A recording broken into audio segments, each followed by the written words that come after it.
Which of the following would be least likely to be considered a legitimate need that would be paid by insurance proceeds? Not vacation, debt cancellation, yes. Travel expenses for family trips. Would least likely would be then travel vacation. See that?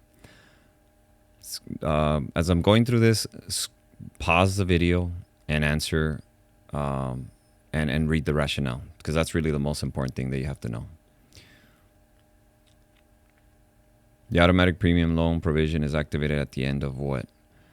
At the end of the grace period, because that's when the policy lapses, so that it prevents from lapsing. Then it uses the money that you have in your cash value to pay for the policy. Insurance is a contract by which one seeks to protect another from a loss. Okay, that's the definition of insurance, right? Which of the following is called second to die policy? Second to die is survivorship life. Just think of that, okay? When the second dies, survivorship life, SS. Okay, pause and read. A man decided to purchase a $100,000 annually renewable term policy to provide additional protection until his children finish college. He discovered that his policy was annual renewable term requires premium each renewal, which is every year. Requires proof of insurability, no. Builds cash value, no. Term doesn't build cash value. Decrease, no, it increases. Okay, so there's the answer. Pause it, read. And here too, like as I'm doing this one, pause it right here and try to answer yourself, and then play it, and then you'll hear my rationale and commentary. An employee is insured under an employer group life insurance plan. If she terminates her group coverage, which of the following statements is incorrect? The premium for individual coverage, it will be based upon the insurer's attained age, and employees is insured under employer group life insurance. If she terminates her group coverage, which of the following statements is incorrect? Will be based on the insured's attained age. The insured would not need to provide insurability on conversion policy. The insured may convert coverage to individual policy within 30 days. The insured may choose to convert term to individual or permanent to individual coverage. I don't know what this one is, to be honest. Let's go with my gut instinct. It was wrong. Can't help you here. Anyways, group insurance policies is a small portion of the test, so don't worry about that. What describes a situation when poor risk are balanced with preferred risk and average risk in the middle? That's called profitable distributions of exposure. Okay, just read it. I can't teach you on that. Number 8, a producer must do all of the following when delivering a new policy to the insured, except. A producer must do all of the following when delivering a new policy to the insured, except.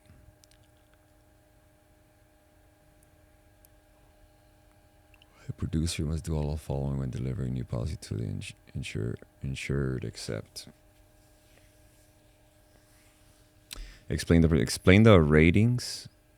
Collect the premium, disclose commissioner. Yeah, you don't have to disclose how much you made, but the other 3 are reasonable. Pause, read.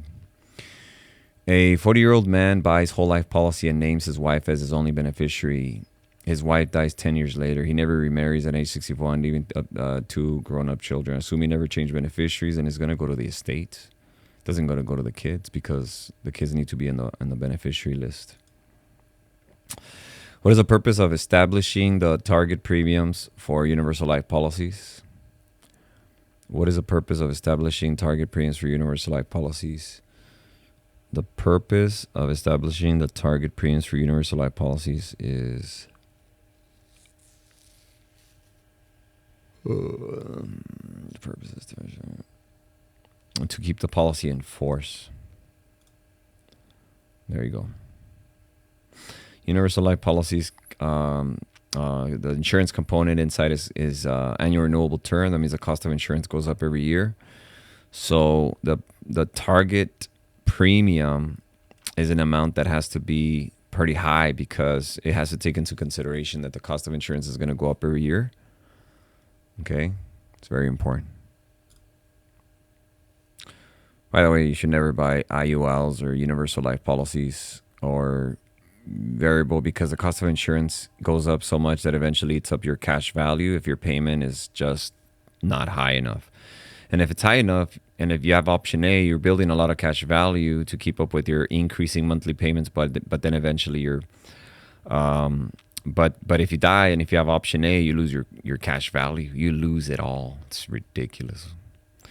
It's on the test here too. So if you're studying for that, don't sell it.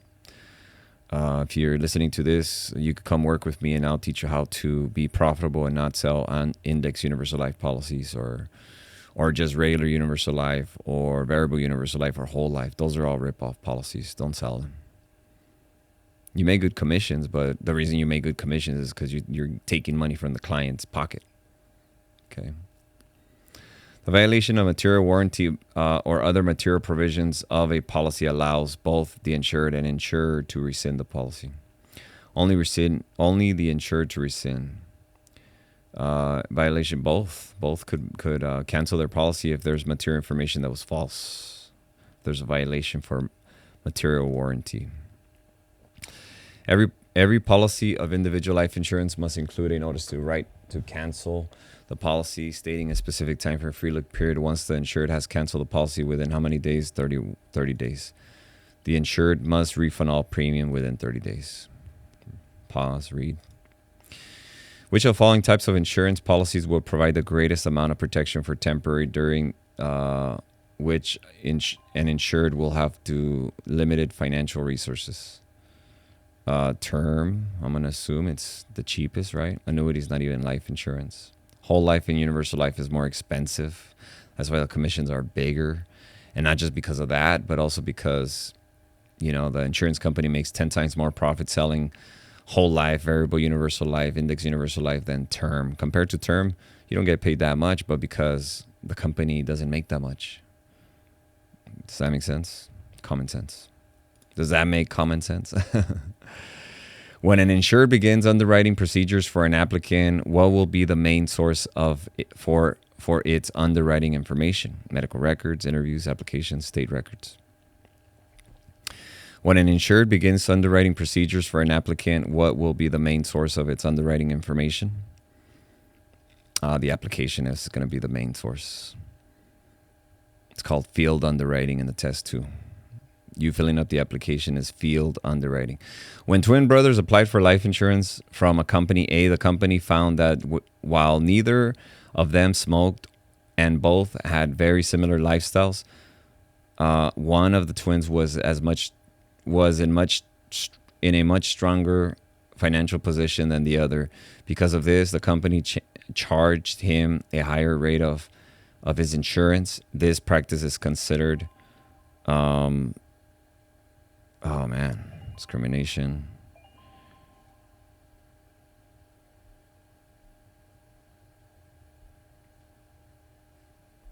Okay, give me 1 second, guys.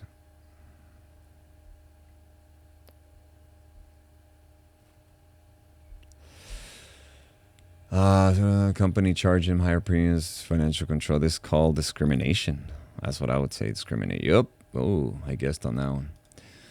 Okay, which of the following statements about group life is correct? The policy can be converted to an individual term policy. The cost is based on the ratio of men and women in the group. The group sponsor receives the certificate of insurance. The group sponsor receives the policy, not the certificate of insurance. So the premiums are higher than... Give me 1 second, guys.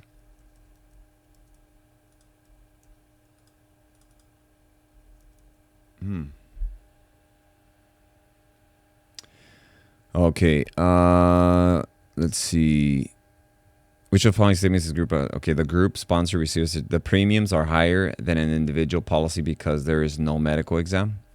The premiums are higher than higher than an individual policy because there's no medical exam. No, it's cheaper converted to individual term insurance. Cost of insurance based on. I'm gonna go with B. I'm not sure. I don't study this chapter much because it's not a big chapter. It's not gonna be on the test that much. Okay, so don't crack your head open if you can't. If you don't understand the a lot about group life insurance. It's a small portion of the test. Who is the owner of credit life insurance policy? Credit life is the creditor, the owner, the person you owe money to. Does that make sense? All right, let's get to the next one. Contracts that are prepared by one party and submitted to another party on a take it or leave it basis is called conditional. Take it or leave it is submitted one party.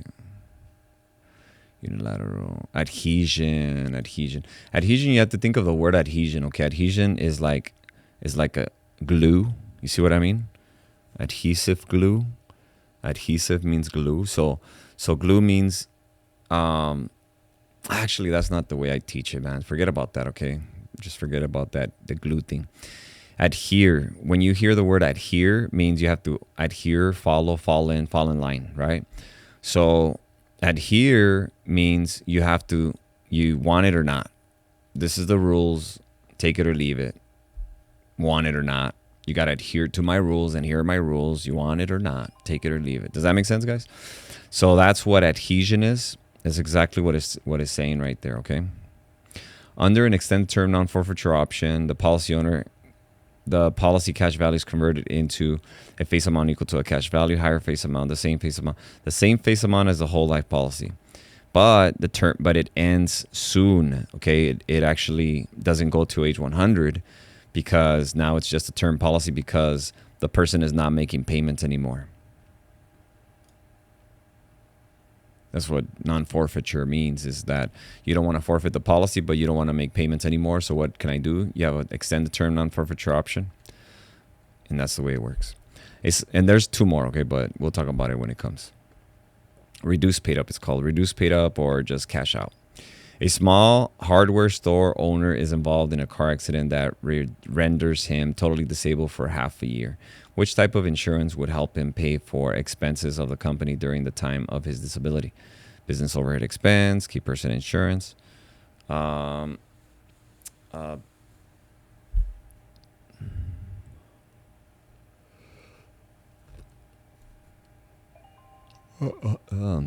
this is good. Business overhead expense policy. I don't know. Oh, I got lucky there. There it is. Pause and read. Can't teach you much on that. Got lucky. Which of the following is true regarding taxation of accelerated benefits under the life insurance policy? Accelerated benefits, what is it? Okay, you got to understand these concepts, okay, so that you could get it right. Accelerated benefits is you get money accelerated to you as a living benefit if you become terminally ill, chronically ill. You see that? They are taxable. Oh, it's talking about taxes, the taxation. They are tax-free or to terminally ill patients. I think that's the answer. Yeah, there it is. Read and pause and read. Which of the following products requires securities license? Well, if anything that has the word variable requires a securities license, guys, all right? If it has the word variable, it requires a securities license. Just keep it super simple.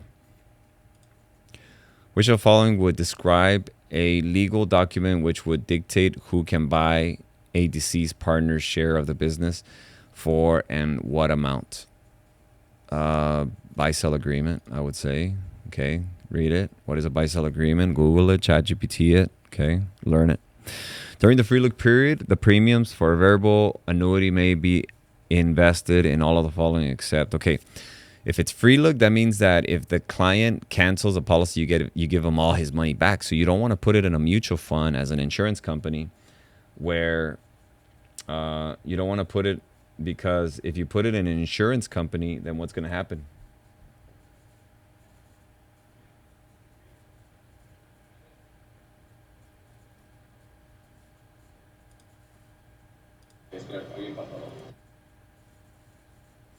Yeah, you don't want to put it in an insurance. In a mutual fund or the stock market, because only upon the insurer's request. You see that?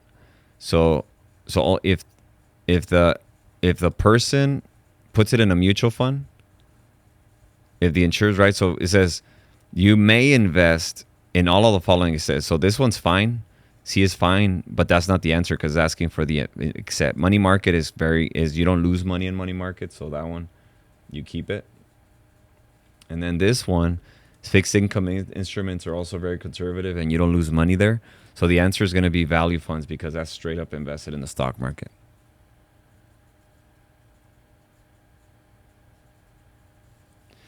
All right. So next. What is the main difference between life agent and a life analyst? Life agent and life analyst.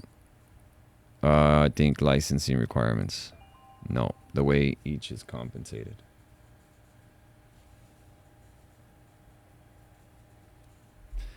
So read it. All right. I don't know much about this one, so read it and let's go to the next one.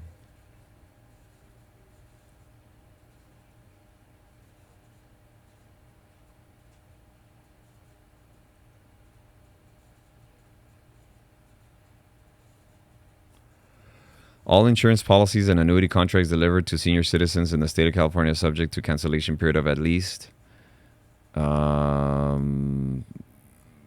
senior citizens, 30 days, right? That's a free look period of 30 days for people that are 60 years or older. Alrighty.